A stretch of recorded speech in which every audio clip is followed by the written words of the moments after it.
Estamos en el capítulo 26 del libro de Mateo. Estuvimos viendo la porción anterior sobre la participación de Judas, que se propuso vender al Señor. Judas traicionó a Jesús. Ahora vamos a ver la institución de la cena del Señor. Mateo 26 del 17 al 29. Mateo 26 del 17 al 29 dice: el primer día de la fiesta de los panes sin levadura, vinieron los discípulos a Jesús diciendo: ¿dónde quieres que preparemos para que comas la Pascua? Él les dijo: id a la ciudad cierto hombre y decidle: el maestro dice, mi tiempo está cerca, en tu casa celebraré la Pascua con tus discípulos.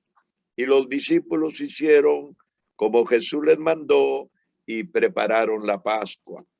Cuando llegó la noche, se sentó a la mesa con los 12. Y mientras comían, dijo: de cierto os digo que uno de vosotros me va a entregar. Y entristecidos en gran manera, comenzó cada uno de ellos a decirle: ¿soy yo, Señor?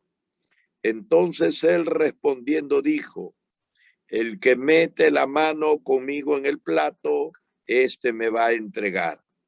A la verdad, el Hijo del Hombre va según está escrito de él, mas hay de aquel hombre por quien el Hijo del Hombre es entregado. Bueno le fuera a ese hombre no haber nacido. Entonces, respondiendo Judas, el que le entregaba, dijo: ¿soy yo, maestro? Le dijo: tú lo has dicho. Y mientras comían, tomó Jesús el pan y bendijo y lo partió y dio a sus discípulos y dijo: tomad, comed, esto es mi cuerpo.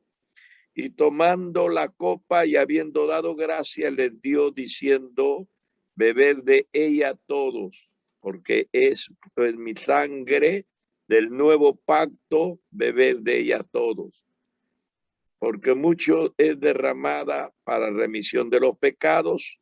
Y os digo que desde ahora no beberé más de este fruto de la vid hasta aquel día en que lo beba de nuevo con vosotros en el reino de mi Padre. Entonces, la porción que hemos leído tiene que ver con la institución de la cena del Señor. El día que Jesús instituyó, estableció la Santa Cena, de la cual ahora todas las iglesias del mundo cristiano participamos de ella.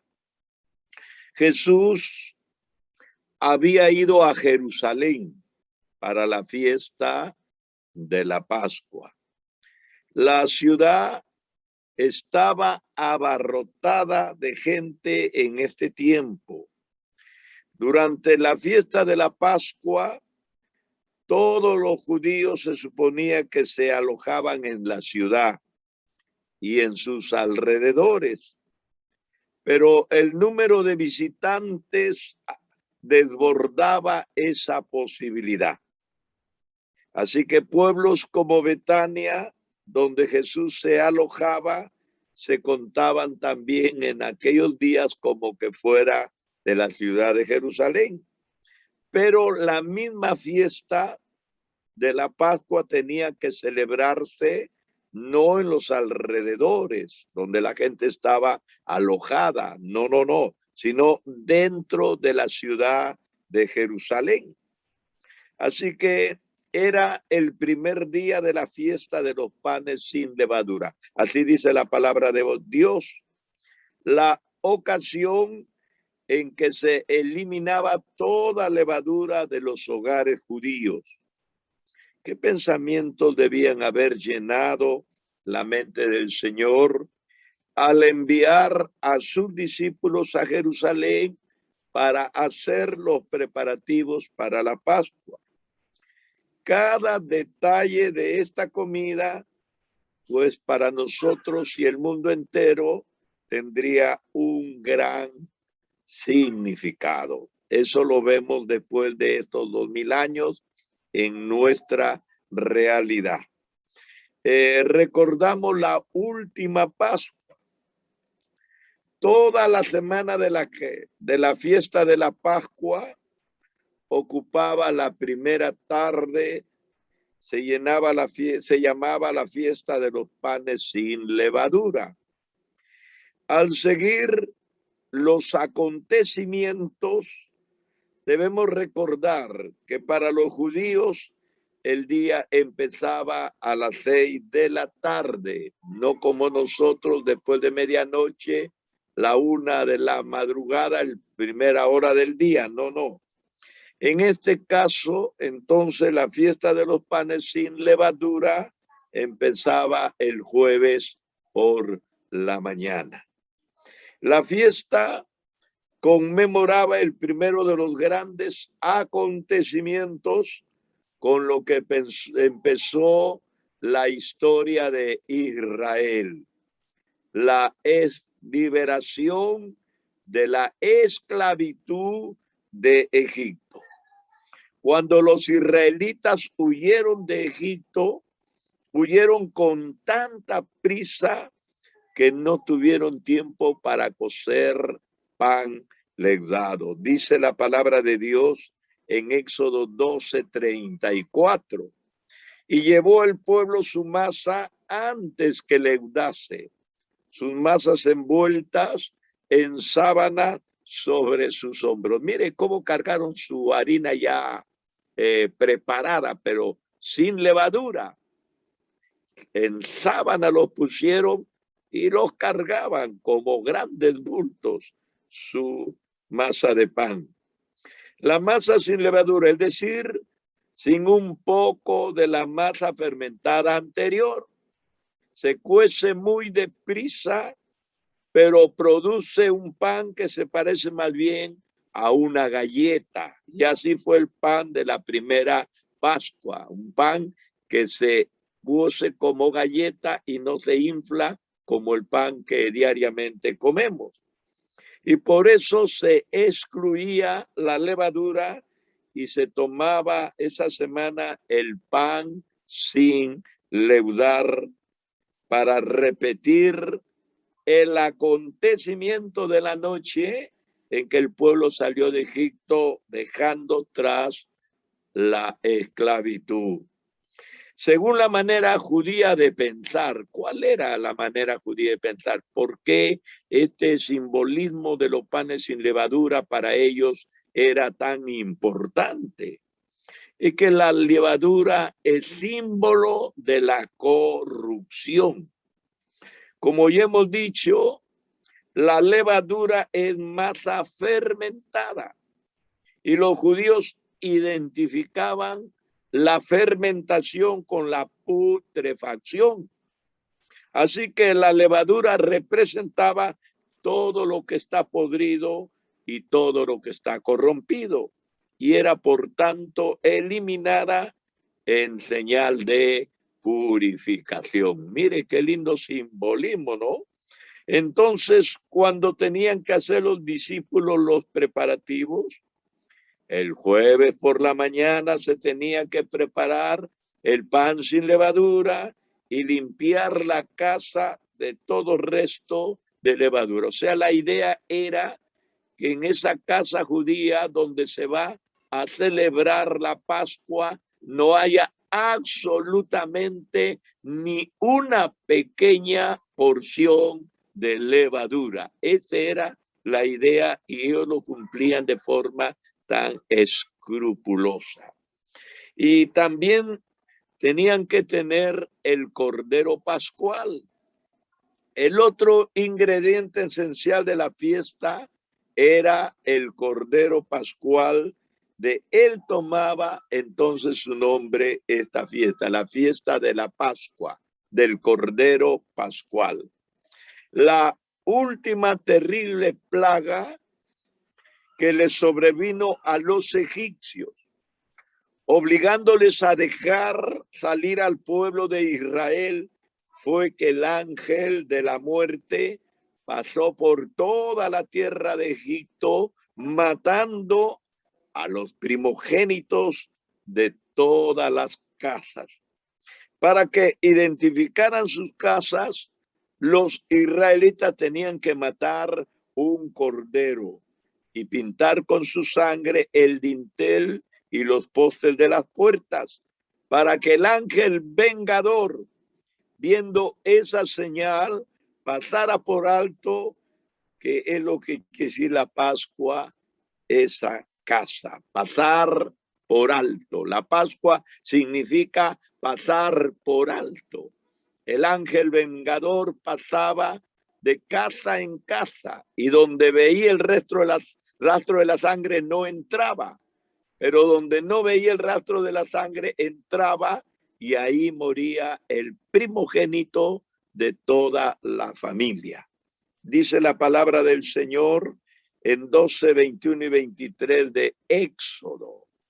Y Moisés convocó a todos los ancianos de Israel y les dijo: sacad y tomad corderos por vuestras familias y sacrificad la Pascua. Y tomad un manojo de hisopo y mojadlo en la sangre que estará en el hebrío, y ninguno de vosotros salga de las puertas de su casa hasta la mañana, porque Jehová pasará hiriendo a los egipcios. Y cuando vea la sangre en el dintel y en los dos postes, pasará Jehová aquella puerta y no dejará entrar al heridor en vuestras casas para herir. Los judíos tenían la señal, lo que se llama el rastro de la sangre. Y el cordero pascual tenía que morir, porque de lo contrario no iba a haber sangre con la que ellos pongan ese señuelo. Así que después del mediodía del jueves había que llevar el cordero al templo y matarlo y ofrecer su sangre, que era su vida a Dios en sacrificio. Así celebraba el pueblo de Israel la Pascua. 4 ingredientes que podían faltar en esta fiesta. O sea, tenemos los panes sin levadura, tenemos el cordero pascual sacrificado, y hay 4 ingredientes más que en esta fiesta no podía faltar. Primero, había un pequeño depósito de agua salada, y eso se colocaba en la mesa para recordar. ¿Qué recordaban? Las lágrimas que tuvieron que derramar los israelitas cuando eran esclavos de Egipto, su lloro, su lamento, sus gemidos, ¿no? Y también significaba las aguas saladas del Mar Rojo, por las que el brazo de Dios hizo pasar tan maravillosamente a su pueblo en el Éxodo. O sea que este pequeño depósito podía ser un plato, un cacharro, y dice los comentaristas, ¿no? Y era de agua salada. Luego, en la mesa tenía que haber una ensalada de hierbas amargas, compuesta de rábanos, achicoria, lechuga, marrubio y otras verduras semejantes, verduras que verdaderamente den un sabor de amargura. Esto también tenía el propósito de recordarles la amargura de la esclavitud, y el manojo de hisopo con el que se había marcado el dintel y los postes de las puertas con la sangre del cordero. Tercero, había una pasta que se llamaba el yaroset. Era una mezcla de manzanas, dátiles, granadas y nueces. Mire, todo este simbolismo que tenía como ingredientes que estar en la mesa de los israelitas para poder cumplir con el rito de la Pascua. Aquello servía para recordarles la arcilla con que los habían obligado a hacer ladrillo en Egipto, y se atravesaba con palitos de canela en recuerdo de la paja que habían de meter en los ladrillos. Todo un simbolismo, ¿no? Y ellos lo cumplían de una forma estricta y con mucha alegría, porque cada cosa que ellos ponían a la mesa significaba algo que había contribuido o algo que les hacía recordar el sufrimiento y luego la gran libertad de Dios. Había también 4 copas de vino. Estas eran para recordarles 4 promesas de Éxodo 6:6. La primera, decía Dios, yo os sacaré de debajo de las pesadas tareas de Egipto. Los sacaré. La segunda, os libraré de servidumbre.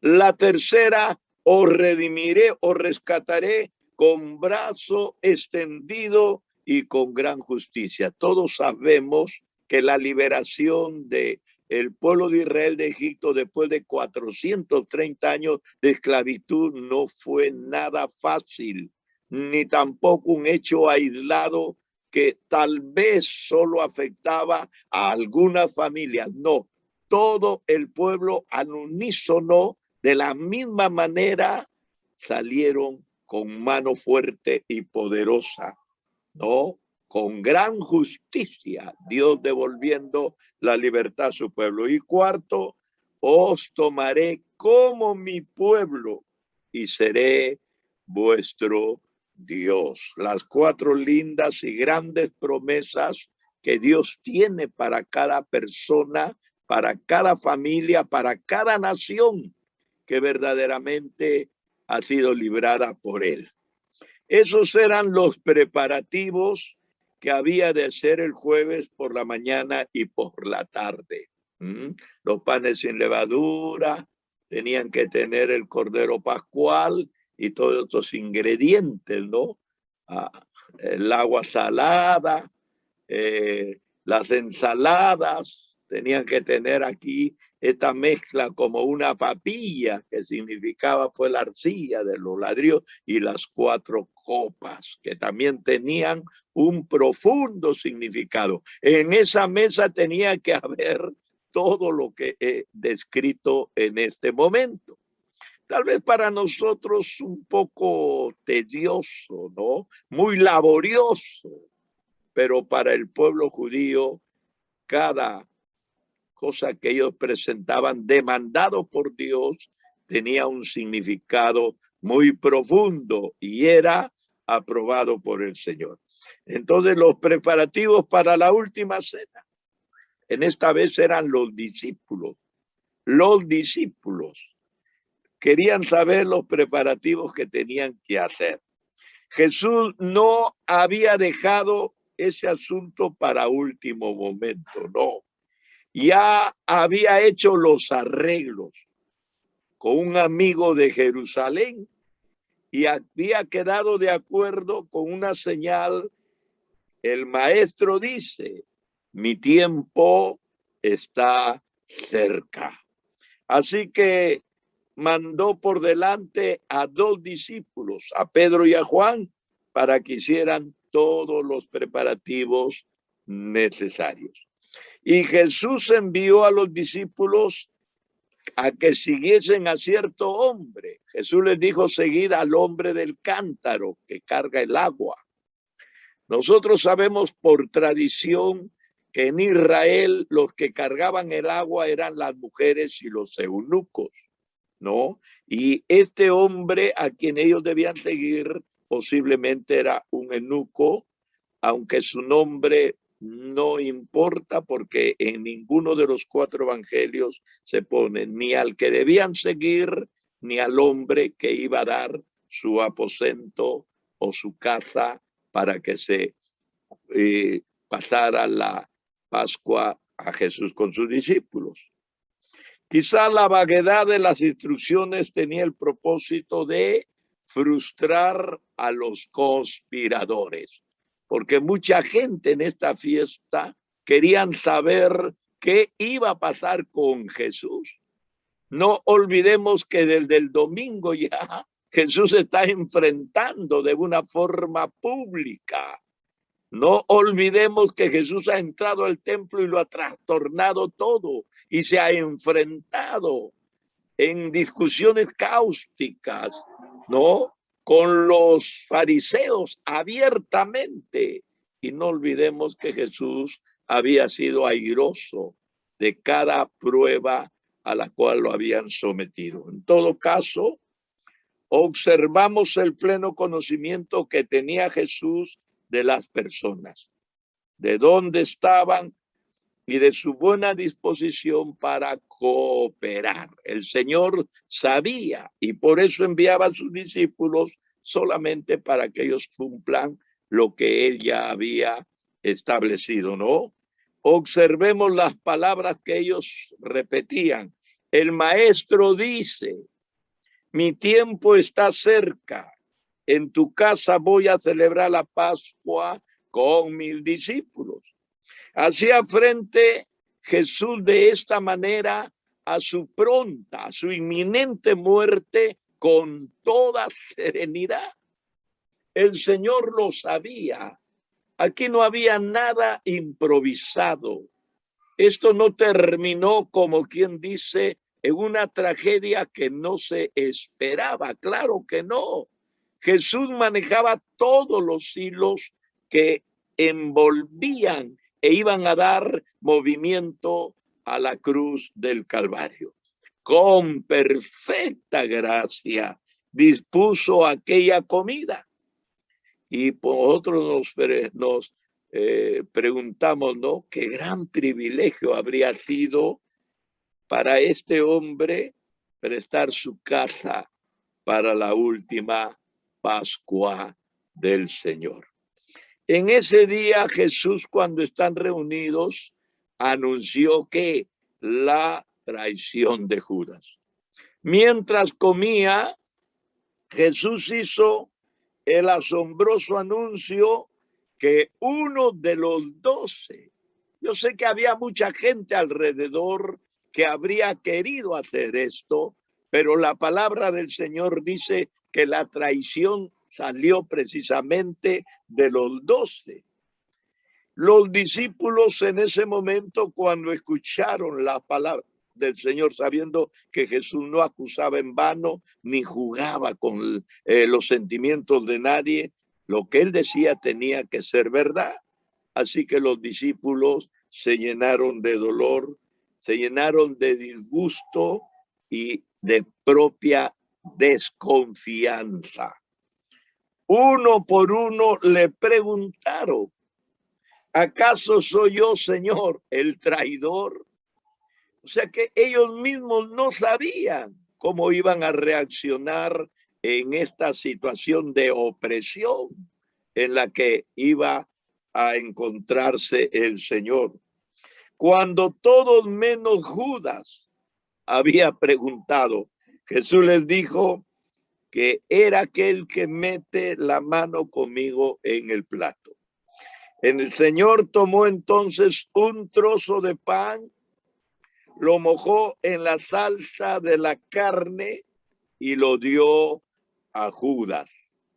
Esto constituía una prenda de especial afecto y amistad. Lo que está haciendo el Señor era una gran deferencia hacia la persona que está recibiendo este pedazo de pan. En Juan 12:36 dice, respondió Jesús, a quien yo diere el pan mojado, aquel es. Y mojando el pan, lo dio a Judas Iscariote, hijo de Simón. El Señor lo declaró, él sabía, no tenía dudas, no tenía sospechas Él lo sabía de una forma fehaciente quién iba a ser el traidor. Le recordó igualmente que había una cierta determinación en lo que le iba a suceder a él. Pero esto no eximía de su responsabilidad al traidor. O sea, estaba escrito que él iba a morir. Estaba escrito que él había venido para esto. Y tal vez esto, como algunos comentaristas han dicho, bueno, Judas lo único que tuvo que hacer es entrar a jugar en esa rueda, en ese mover de Dios, en esa voluntad mayor. Tal vez Judas no fue responsable, fue víctima de las circunstancias. De ninguna manera. Delante de Dios hubo una responsabilidad personal.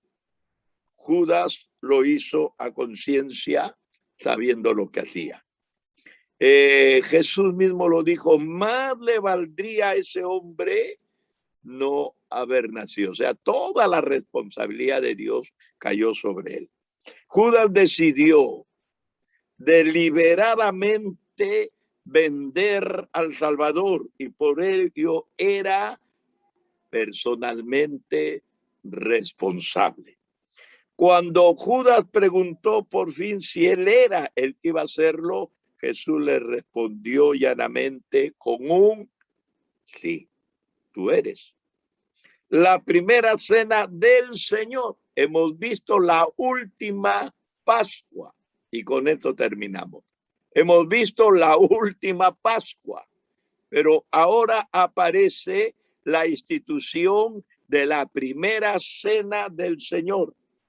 Entonces, tan pronto como Judas recibió el trozo de pan y salió, y era ya de noche.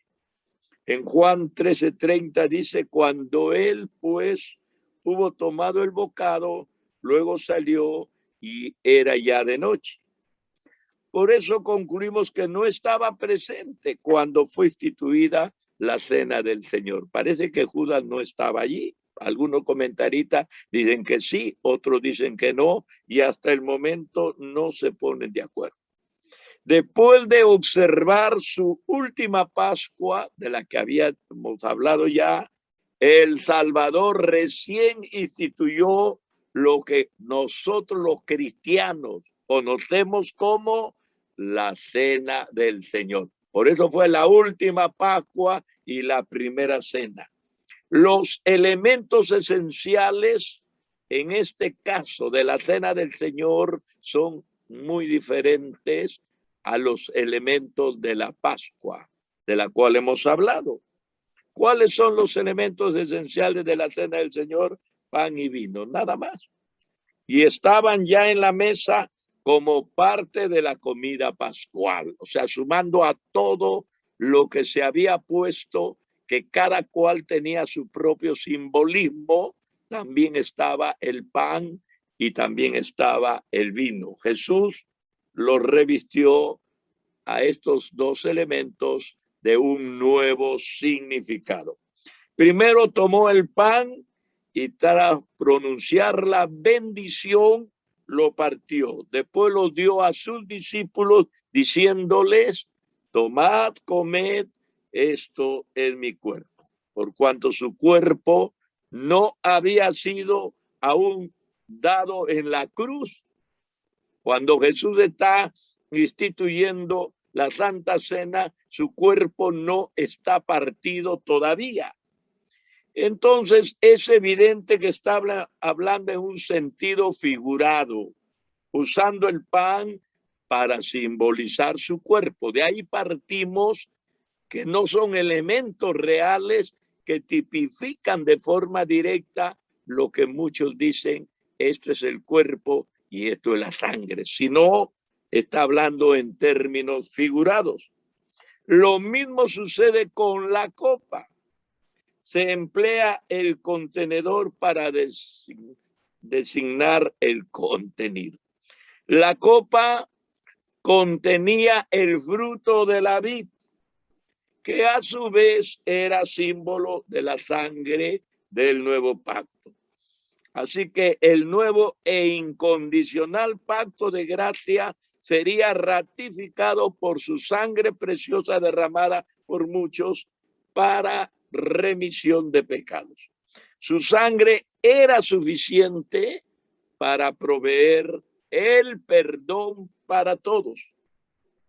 Pero aquí fue derramada por muchos, en cuanto solo fue efectiva para quitar los pecados solo de los que creen. La condición para quitar el pecado de los que creen. La Iglesia Universal dice no, Cristo hizo el sacrificio por todos. Entonces todos se van a salvar, no interesa cómo anden, Cristo ya pagó por sus pecados. Eso no es ninguna doctrina de la palabra del Señor, no está en la Biblia. El Salvador recordó a continuación a sus discípulos que él no bebería más del fruto de la vid con ellos, hablando de los 12 discípulos, hasta que volviese a la tierra a reinar. Y está hablando de su segunda venida. Entonces, el vino tendrá un nuevo sentido.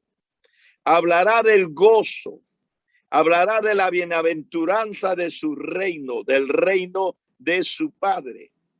A menudo se suscita la cuestión que si deberíamos emplear pan sin levadura o pan leudado, o vino fermentado o vino sin fermentar para la cena del Señor. Son cuestiones culturales que la iglesia y muchos ministros quisieran cambiarlo y adecuarlo de acuerdo a la circunstancia y el contexto en el que estamos viviendo. Alguien dijo, bueno, si no hay vino, aún hasta café se puede tomar. No encuentro nada parecido en la palabra del Señor y no encuentro nada vedado ni nada negado, porque la uva o el vino no es un producto histórico que se perdió en la historia, es un producto vigente y está en todo el mundo.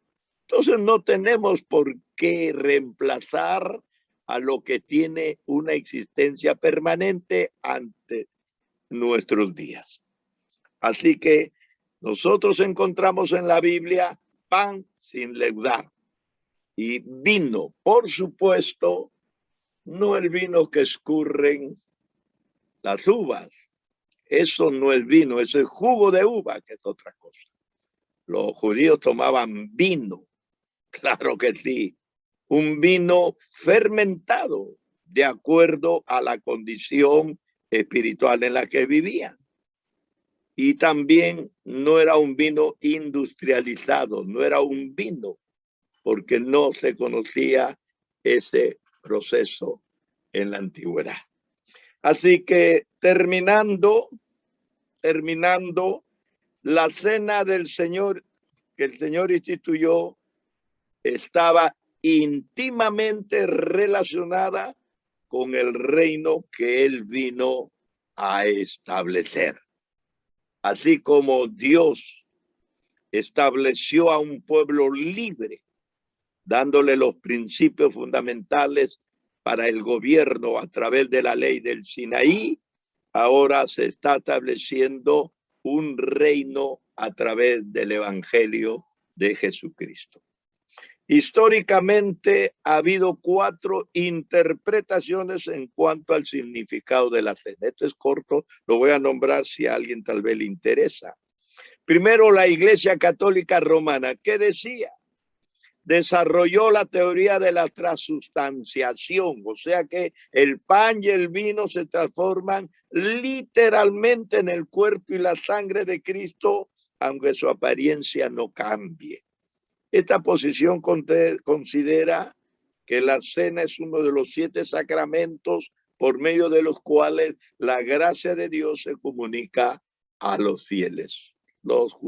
Los católicos no tienen 2 sacramentos como nosotros, bautismo y Santa Cena. Ellos tienen 7.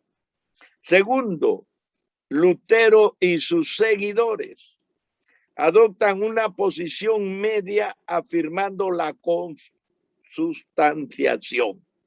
Para ellos los elementos no se transforman, pero la sustancia divina de Cristo está presente en ellos. De modo que el que los toma por fe, toma a Cristo con ellos. Está tomando la sangre y está comiendo su carne. Igual, casi igual, con una palabra nada más, un poco diferente, la consustanciación. Tercero, el caso del francés Calvino. Habla de la presencia real de Cristo en los elementos y hace aquí una ligera variación de la posición luterana. Casi lo mismo. Para Calvino, casi lo mismo, ¿no? Cuarto, la mayoría de los evangélicos, ¿qué creemos? Nosotros los evangélicos afirmamos que los elementos son simbólicos. Y el valor de participar en la cena es el valor de recordar vívidamente el precio que Cristo pagó para librarnos de la esclavitud y condenación del pecado. Pablo destaca que lo que cuesta el significado espiritual del pan, no el pan mismo, el valor intrínseco que representa el sacrificio de Cristo, no el pan en sí. Porque nuestra Pascua, que es Cristo, ya fue sacrificada por nosotros. Así que celebremos la fiesta, dice, no con vieja levadura, hablando de la doctrina de los fariseos, ni con la levadura de malicia y de maldad, hablando de todos los errores doctrinales que se habían infiltrado, sino con panes sin levadura, sin fermentación, sin putrefacción, palabra directa de Dios, palabra de sinceridad y de verdad. Esto es lo que Dios siempre ha buscado en su pueblo. Lo que cuenta entonces no es la levadura en el pan, sino la levadura en nuestras vidas, donde no debe haber esta mentira, ni esta corrupción, ni esta fermentación. Lo que es de Dios permanece. Y el diablo y el mundo y la carne no lo pueden corromper, porque Dios dice, lo guarda. Gloria sea al Señor. Mire, hemos tocado este tema tan espinoso de la institución de la Cena del Señor, y a pesar que ha pasado tantos siglos, todavía sigue perturbando, dividiendo, todavía sigue trastornando la forma como se debe cumplir con esta ordenanza del Señor. Dios nos bendiga entonces. Gloria.